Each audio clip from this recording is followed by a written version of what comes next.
मी माझ्या मुलाखतीमध्ये एक म्हटलं होतं की ज्याच्यातनं या सगळ्या गोष्टी खरं तर सुरू झाल्या.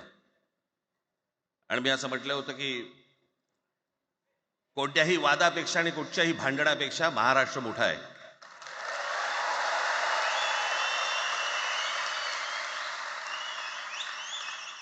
आज जवळपास 20 वर्षानंतर मी आणि उद्धव आम्ही एका व्यासपीठावरती आज येतो आहोत.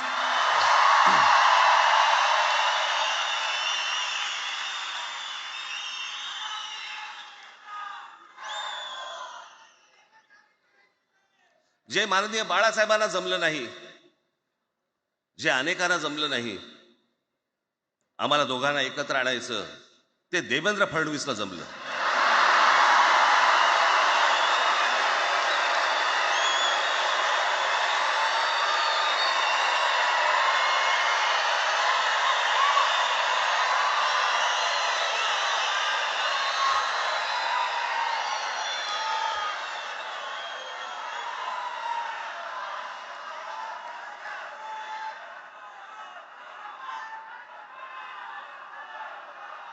आता बऱ्याच सगळे चॅनल्सचे सगळे कॅमेरे तिकडे लागले, तिकडे लागले, इकडे लागले.